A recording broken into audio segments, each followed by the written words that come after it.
Hello everyone, welcome to this Roundup. Fresh, clean water supplies are becoming unsustainable, unsecure, and unsafe. Availability of clean, fresh water is crucial to every nation's economic, environmental, and social systems. It is also fundamental for human life, its survival, and security. Since the amount of fresh water is finite and makes up approximately 2.5% of all water on the earth, ensuring its availability, safety, security, and sustainability has become fundamental. To put the current and future threats to this perspective, welcome Professor Ashok Vaseashta to present his views on water safety, security, and sustainability to this Roundup. Professor Dr. Ashok Vaseashta is Executive Director for Research with the International Clean Water Institute in Virginia, USA. He is also the editor of the book on water safety, security, and sustainability. Welcome, Professor Vaseashta. We are honored to have you on Risk Roundup. Thank you, Dr. Pandya, for a wonderful introduction. And I completely agree with you in terms of what you stated, in terms of water safety, security, and sustainability. And this is what I want to take us through a brief presentation, at least to make a case, although the time is limited to discuss this vast topic. But I still want to take us through the highlights as to why this is important.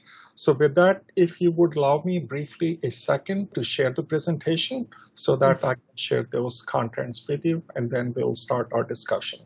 Yes, please. We look forward to your thoughts on this crucial topic. Please share. Okay.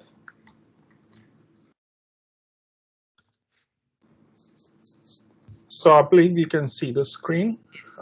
Okay. All right. So as you mentioned, the topic of the presentation is water safety, security, and sustainability.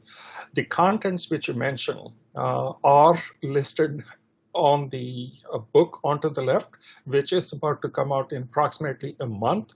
There is another book which I had published last year on the emerging developments and environmental impact of ecological chemistry. And a part of the contents are from that book as well. But as you see, both of them talk about this important topic. So, excuse me.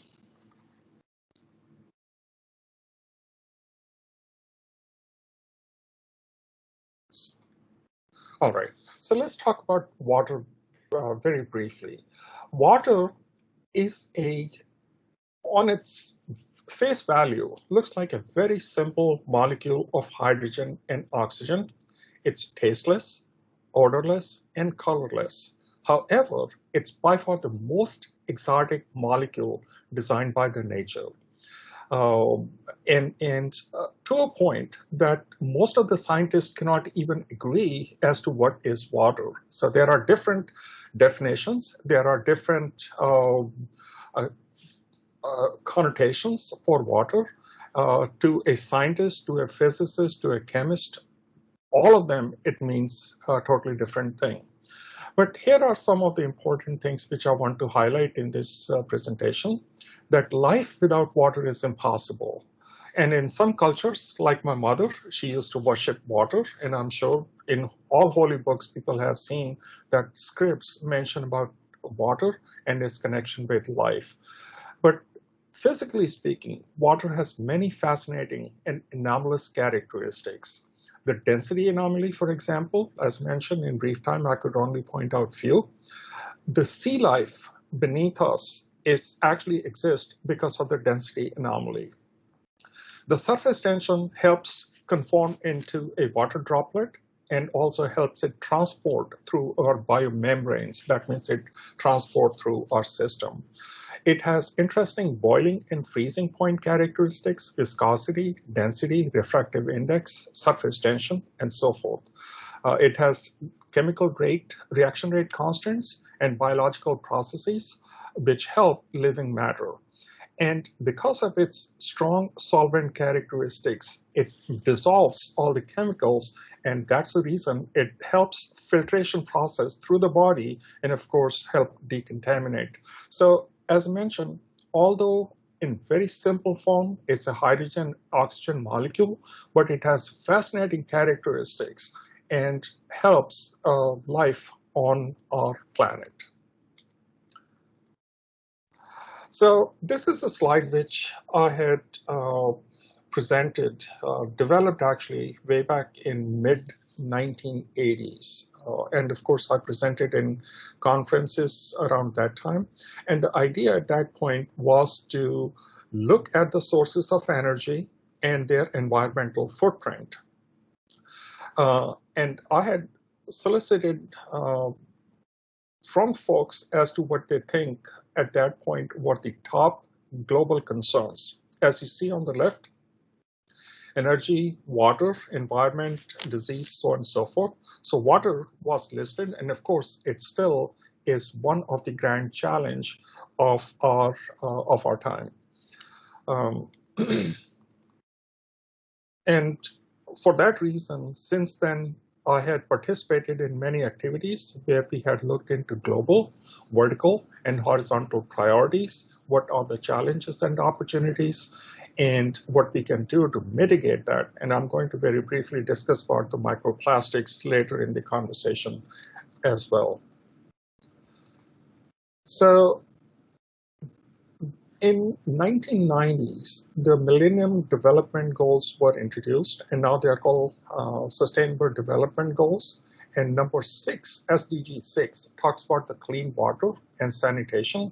And there are fascinating aspects of it which requires us to treat water as a fundamental human right. And by 2020, it requires that we should have sanitation facility.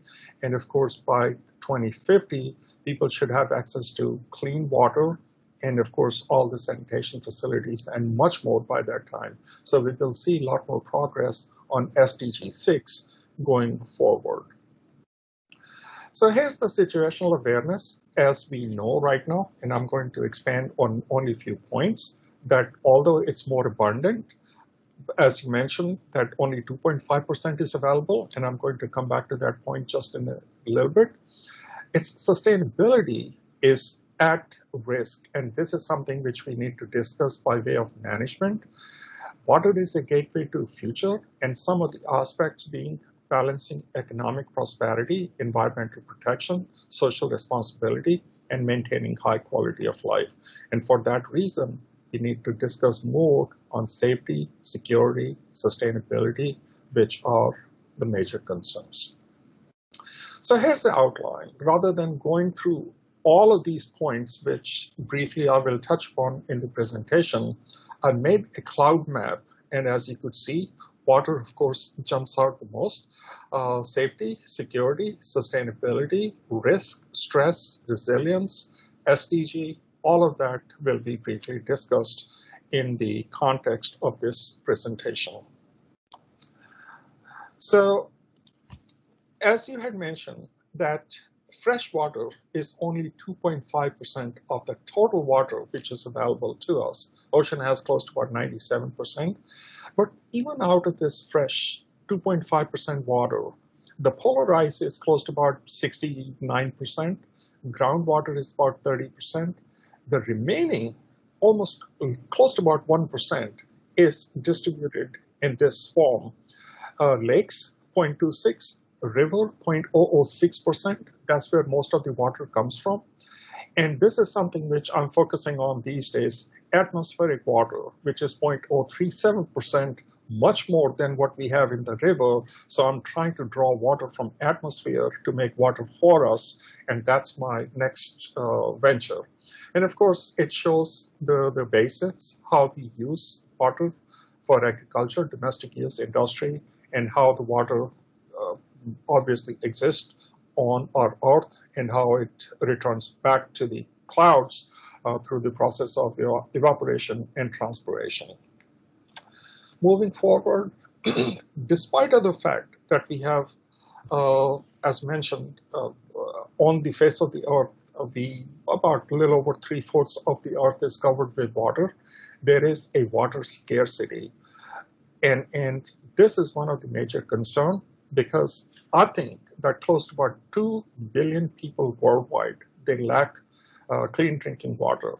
Approximately 1 in 4. There are other estimates, 1 in 6, 1 in 8, but I still think this is about 1 in 4.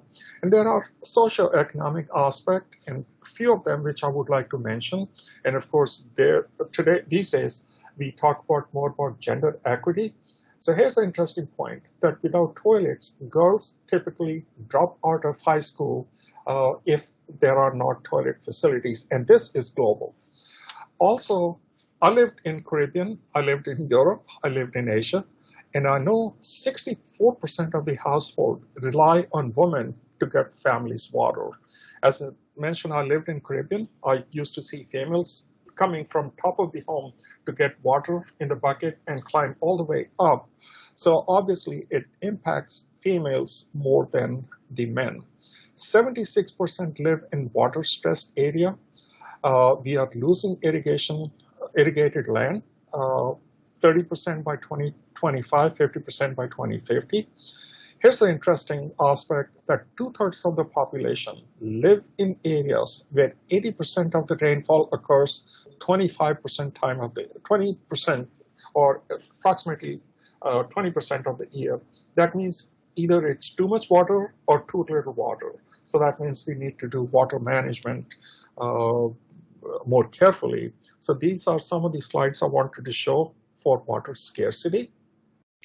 The other point which I want to introduce is something called water stress, which is water contamination.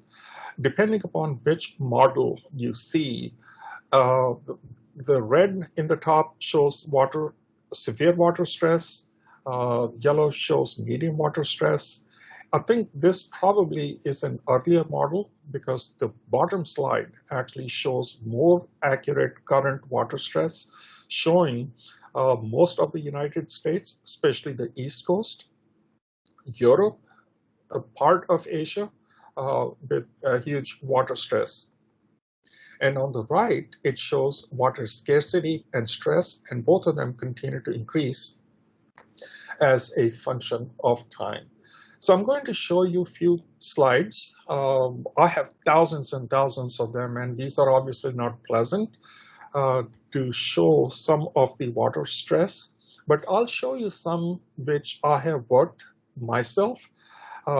This is an area close to the border of Azerbaijan, Armenia, and Iran called Kapan. And it's a beautiful area to see, lots of nice monasteries, but because from the Russian time, they have mining facilities which are still open. You could see contaminated water, which not only is used for agriculture, but also for drinking purposes. And of course, there are lots of health impact. So this is something which I have been personally involved since mid-90s. Also, I worked close to Charleston.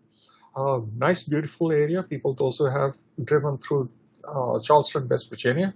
But in Kanawha River, you will see lots of industries discharging raw sewage, which you could see very clearly. And at that point, we were trying to relate this with the autism spectrum and to see how it impacts health. This is something which I have been involved since 1985. This is an aerial view of Aral Lake at the border of Uzbekistan and Kazakhstan. As you see, in 1985, it was a nice, wonderful lake. This was 1992, and this is year 2000. And the reason being that Russians used to have lots of chemical biological plants, and they kept dumping into that lake. And of course, that became severely stressed. And now, although it's returned back somewhat to normal, but you could see the transformation over a period of time. And of course, there are lots of people with adverse health impact which are around that area. So although these are, some of them are man-made, some of them are natural, but water does produce contaminants in water do produce waterborne disease to a point that 1 out of every 5 deaths under the age of 5 worldwide is due to water-related disease. In developing countries, 80% of illness are linked to poor water. And of course, there are lots of other impacts, such as 443 million school days are lost each year. Number of beds which are occupied because of the water-related disease. And there is a statistics which says 1 child every 8 seconds loses life because of unclean water. So it has lots of impact, and that's the reason it gives us a lot more motivation to look into how we can mitigate contaminants, how we can manage water so that there is a future sustainability for all of us. And of course, we see different forms of potable and drinking water, and there are lots of regulations by Environmental Protection Agency, and there are different tools to find contaminants, but we are trying to enhance that, and I'm going to show you in a little bit. And the contaminants are large. I did not want to put them in the presentation, but one of the book chapter talks about all the contaminants, but I will show some of the emerging contaminants which are of major concerns these days. There is a term called Water Quality Index, WQI, which refers to the chemical, physical, and biological characteristics of water. But the important thing to note is that it varies from country to country, and that's not right. All of us need to have same good quality of water. For that reason, I have introduced, and in one of the chapters, I had introduced something called Universal Water Quality Index. This is recently defined and introduced, and that shows that all of us need a good quality of water, and I have shown how we could produce water which meets and exceeds the current EPA limit of the maximum level the water can have in terms of contaminants for human consumption. And of course, the same model can be true for industry. It can be true also for agriculture and so forth, but at least that's the starting point. Moving forward, as I mentioned, microplastics, that is one of the major concerns, and I'm sure we are looking into some regulation which will limit use of single-use water plastic bottles going forward. But this is one of the major concerns. And of course, but last week, one of my publications came out on microplastics and how it discharges different types of cocktail of contaminants, because most plastics contain some additive. So once they are in water, they begin to release these additives, and they produce different types of toxic effect in water. And also, it has few chemicals which have very similar impact that of estrogen. And I'll show you just a little bit in next slide as to what that does. And this is one of the models which I had introduced.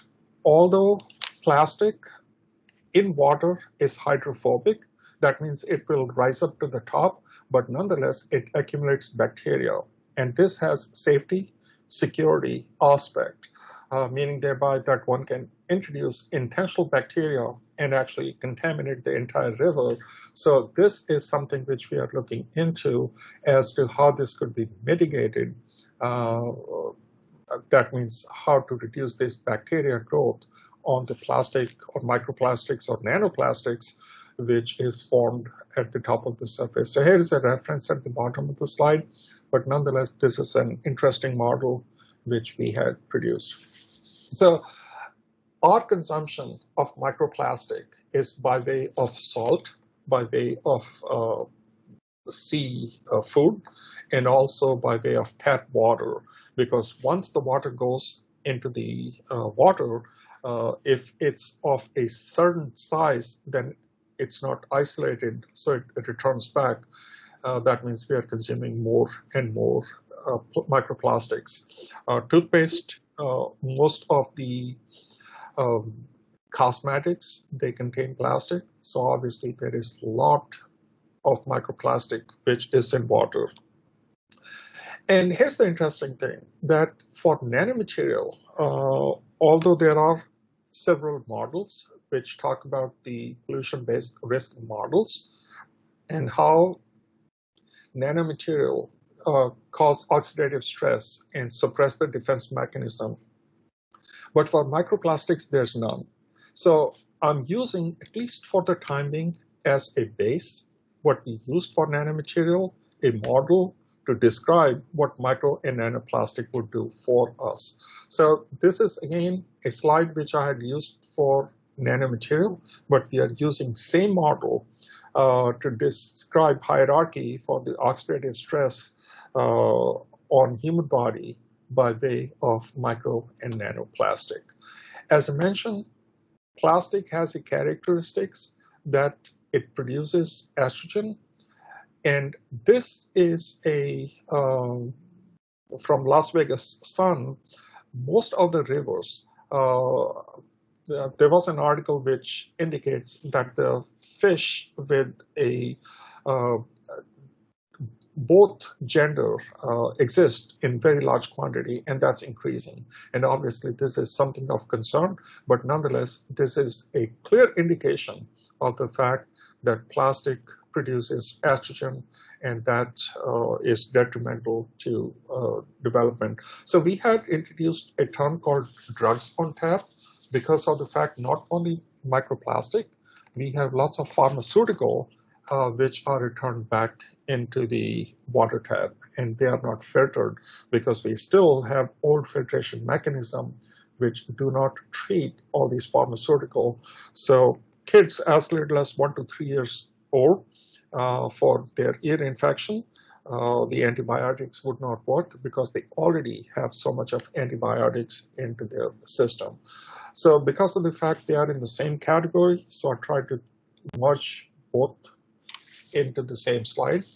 Although this is a busy slide, but I simply wanted to show the emerging contaminants such as metal, microorganism, pharmaceutical, COVID-19 virus, which also exists in water, micro nanoplastics, petroleum products, nanomaterials, all of them exist in water. And on the left, I had taken a survey just some time ago of people asking how many of us are concerned about clean water. And there were several parameters, and clean water, 100 out of 100 mentioned that they were worried about the clean water. Misinformation, 85, democracy, 85, terrorism, 85. But as mentioned, it was interesting that 100% of people mentioned clean water was one of the major concerns. That was interesting to see. So most of the countries, I'm sure all of us know, are share international basins, which also creates a tension among countries. And in the following slide, I have shown some examples, like Jordan, which is at the border of Syria, Israel, and Jordan, Nile River, Indus, Tigris. They all are in tension to each other. So of course, we have to do better water management to make sure that these types of basins are not, they do not create conflict. And this slide actually I had taken from Russian Times, Moscow News, for example, where they demonstrated that the aquifer in Tripoli or close to Tripoli was contaminated during the civil war, and that's essentially what stopped the war at that point, and dying for water. So as mentioned, although it may not be surface water, even the underground water is subjected to terrorism and can create a problem. So NATO, knowing that water sources are open to contamination, they had funded an activity for us, which I'll show in into the next slide. So they wanted us to look into water security, safety, develop a rapid risk assessment tool, and see what we can do to monitor in real time and see if we can help safety and security of the water. Sustainability being a political organization, they wanted us to focus on safety and security aspect. So the mission of the International Clean Water Institute, now it's a 501c3 or going to be shortly, but at that point, this is the project which they funded for us for €500,000 to look for to assess, identify, and recommend different scientific breakthroughs in multidisciplinary environment using international partnership. So we had 5 partners at that point, and our objective was to see if we could mitigate intentional and unintentional CBRN, chemical, biological, radiological, nuclear contaminants in water, create a prototype to supply clean water, and also create a smart and connected system prototype to spatially monitor contaminants and also water levels. So we created a unit, which I'll show you just in a little bit. And one of the models which we had used was called Advanced Sciences Convergence, meaning thereby looking at different disciplines and seeing what they produce new at the intersection of each other, what synergy they can coalesce together to produce a unified system to solve these types of problems. So we had used Advanced Sciences Convergence for it, and based on that, we created different types of data decision support tools, which I'll also show you in the following slide. And these are some of the characteristics of the decision support tools. Essentially, it's a data-driven decision which we wanted to provide to the government and also to NATO. So these are 3 tools which we had developed called TechForm, Adams, and Nests. And essentially, they look at intersection of different fields and what new is produced. So these are all part of data analytics, big data, all to produce decision support tools to make recommendations to the government. So again, the vision was that these tools will provide economic opportunity, prosperity, growth, safety and security, health and wellness, and improve overall quality of life. So I'm going to briefly deviate for a second and talk about something, although this is connected, and this is a course which I'm teaching called Cyber Physical Systems. And essentially, this is a multidisciplinary engineering discipline which is focused on technology, and it integrates physical systems with cyber. And pictorially, this is what it means, that as long as we have application space, it can be infrastructure, water, manufacturing, military, physical security, and so forth. If we have a feedback space and we connect that to the application space through cyber, and if we can add a scalability component to it, we have a cyber physical system.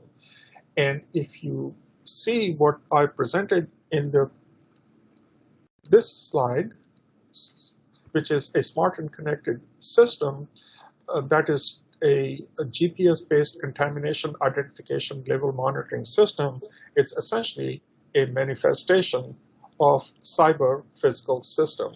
So using this, we can create different types of system which will provide us in real time not only contamination, but also contamination levels, but also cybersecurity.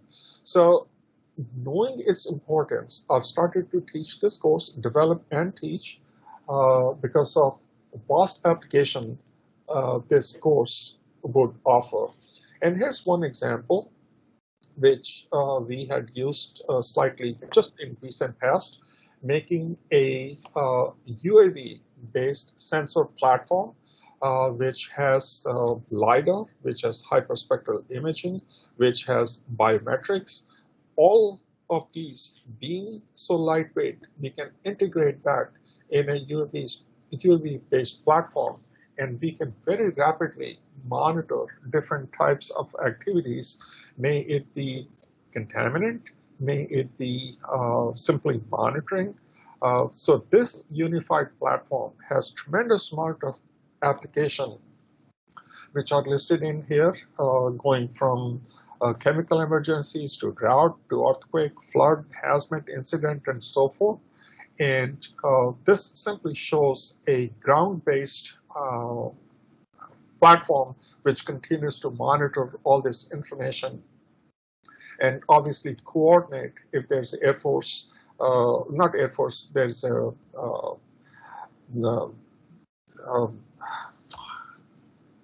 if there is a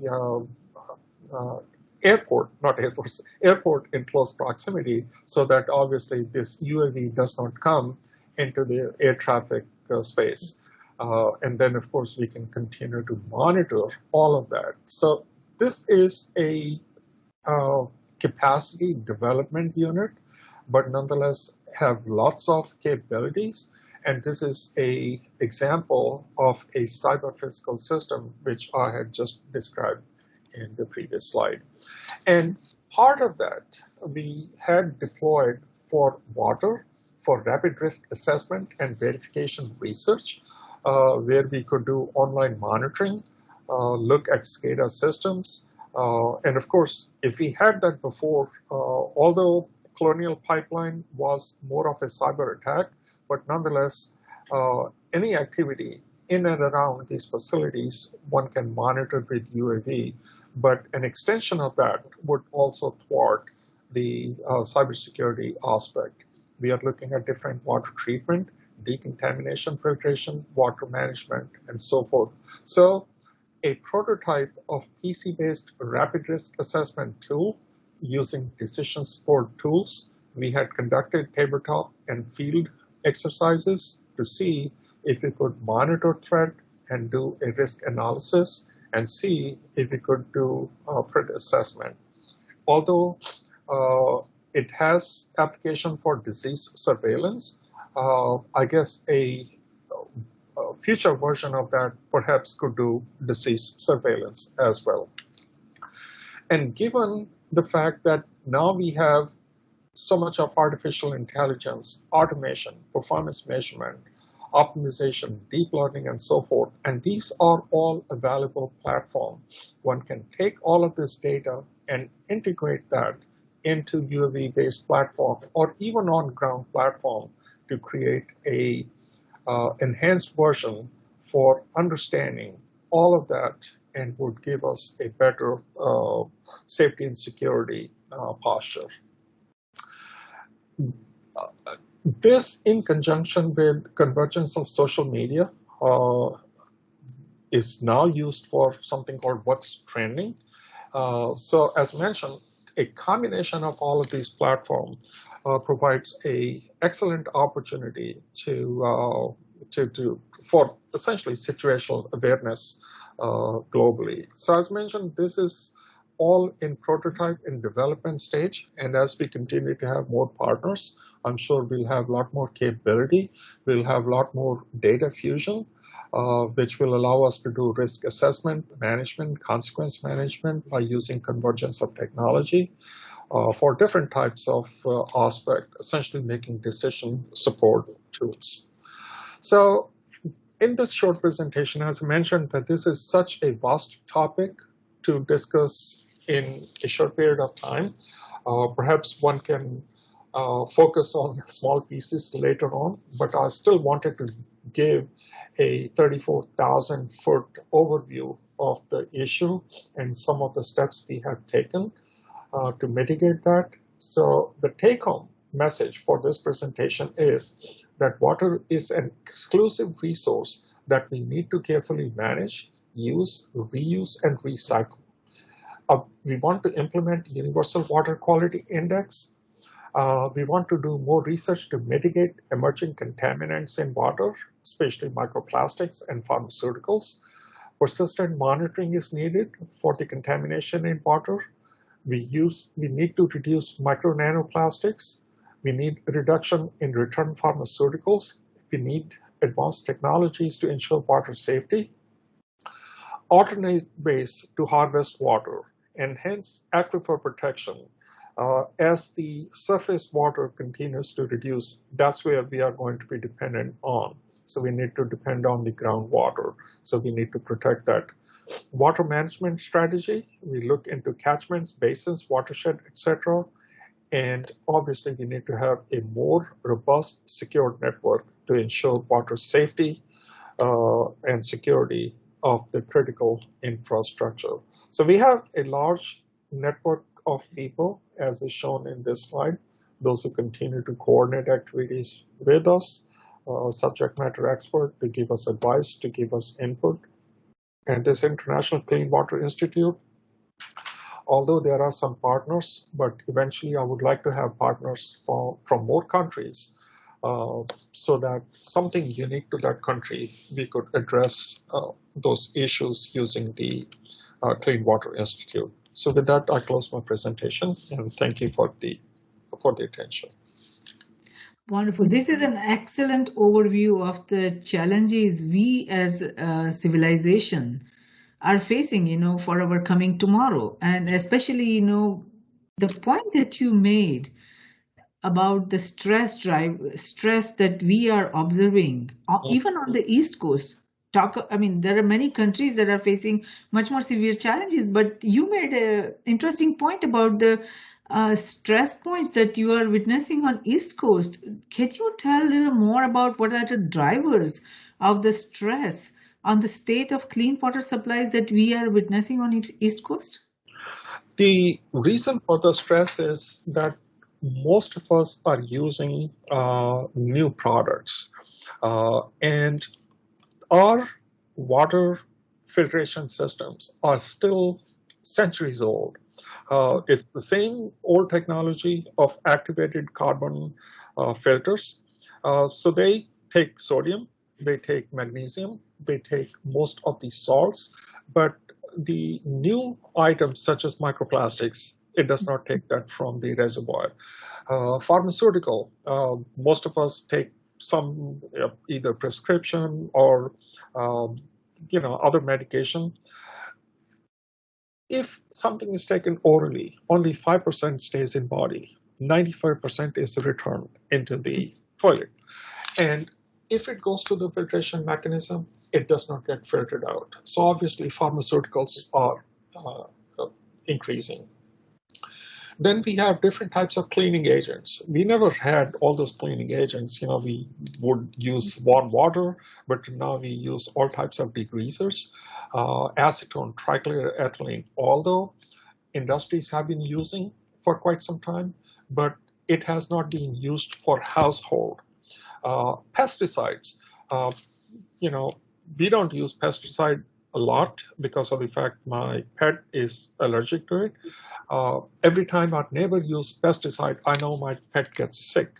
So all that pesticide gets seeped into the water tables. So the reason why we are seeing this is because of the fact we are using more and more chemical products. We are using more pharmaceutical products, but we have not upgraded our filtration mechanism, and that's the reason we're seeing more stress.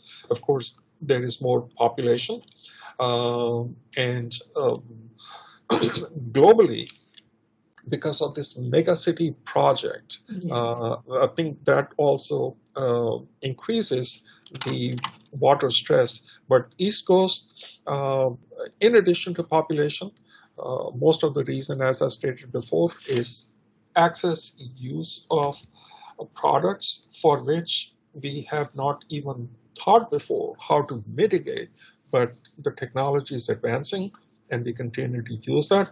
We are dumping our cell phones that bring microplastics. 20 years ago or 50 years ago, people had not thought of that. So I think these new products which are being recycled into the environment, we have to very quickly come up with some solution for it. Yes.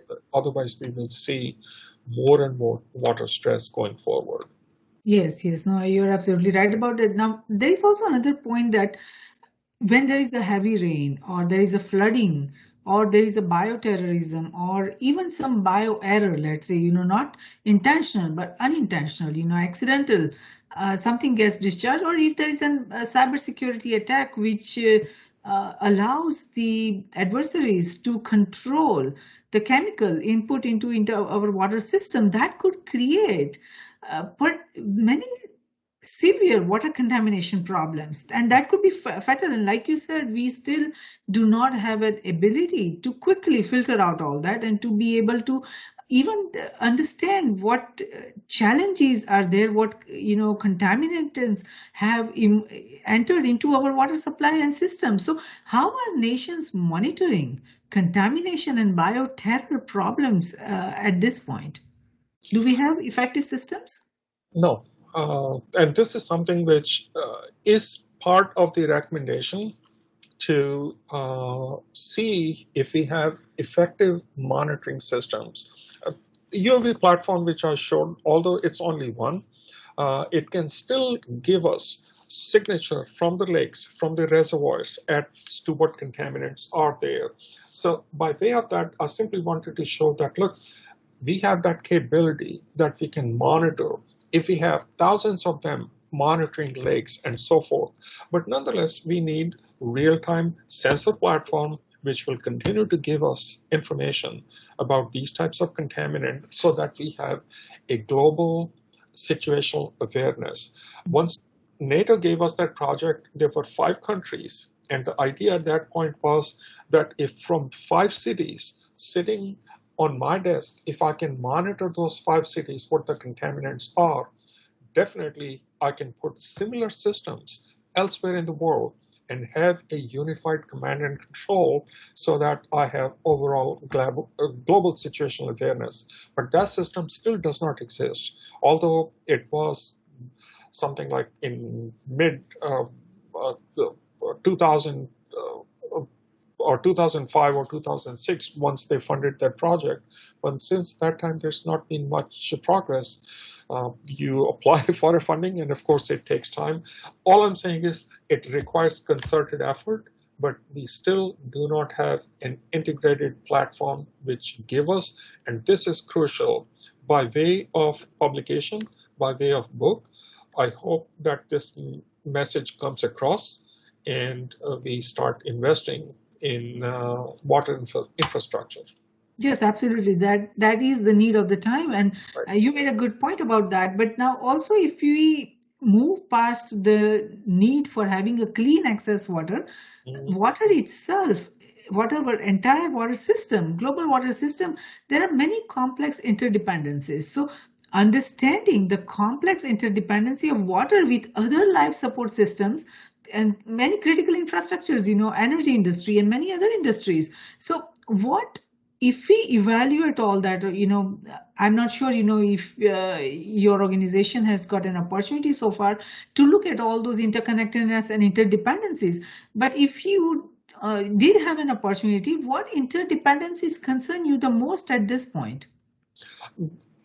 In fact, we have the personal resource, and I think I had mentioned that although this was an institute which are converted to 501(c)(3), I have a very large network of very highly educated, trained persons, those who could help us uh, put a picture, but still from the recommendation stage to implementation stage, there has to be still another layer.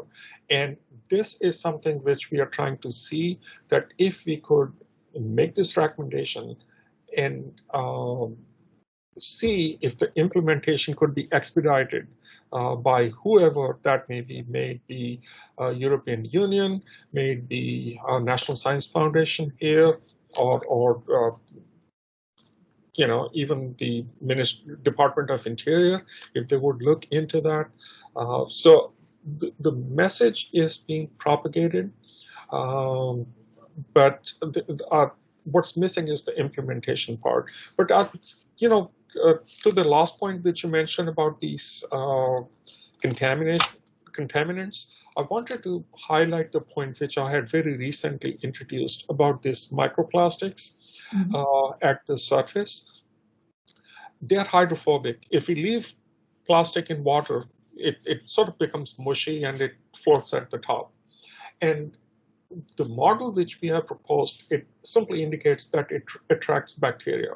So if you attach a viral vector to it, you can disperse it all across the river or lake or ocean. Uh, just imagine COVID-19. If that were to attach and propagate uncontrollably, that would create a major problem. So it has security aspect.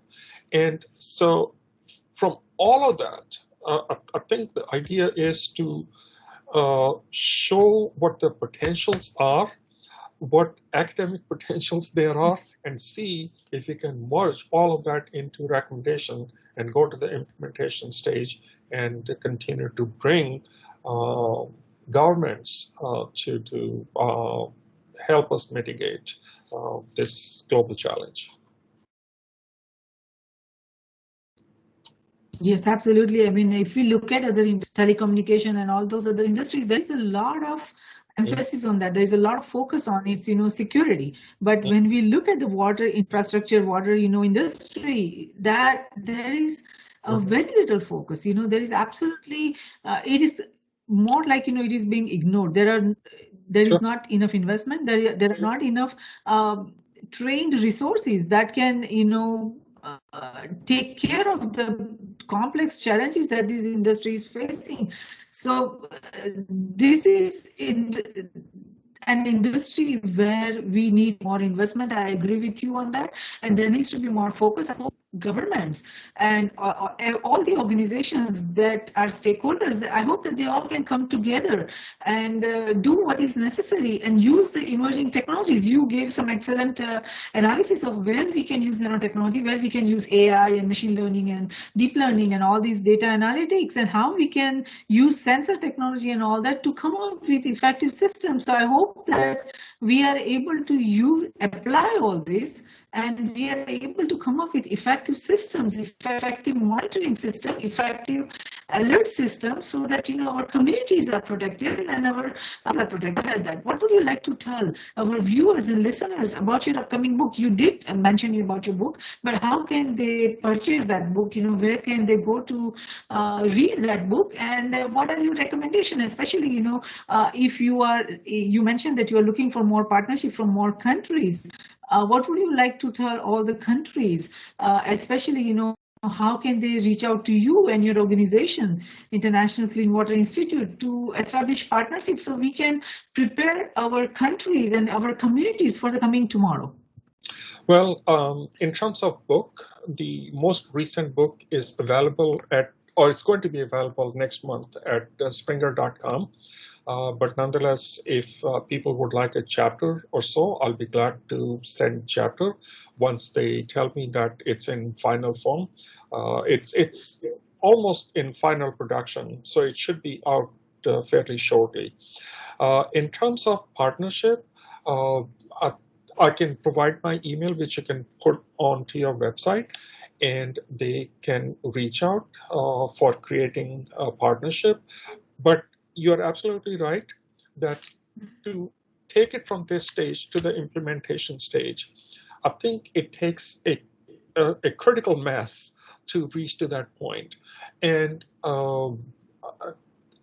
although this is such an important topic, we realize it globally, but I still do not think, although SDG 6, it clearly states that by 2025, water will become a fundamental human right, but it requires more than that.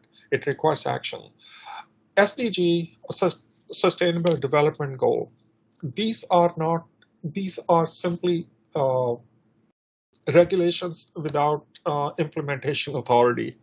So we need a little bit more than that from individual country standpoint. I think our institute can perhaps help make this recommendation and reach out to the contact point within countries and see, or even if not individual countries, let's say from EU, from Asia, from North America, if relevant organization were to look into that and say, okay, yes, we are going to put resources together, I think that would be a starting point. If it were individual countries, that would be nice. But even if it's not individual countries, even if it's regionally, I think that would be reasonable. We are in the process of reaching out to EU to see if they would help us. Also, I guess we'll try to make some recommendation to NSF and see if they would take those recommendations. So it has to go a little further. Like I said, making simply recommendation is perhaps is not sufficient. But nonetheless, there is a losing battle in terms of time. Just like most other necessities, I think there is a losing battle. As the time continues to progress, there is more water stress, there is more water scarcity, and time for action is now. And Yes. that was the basis of the institute.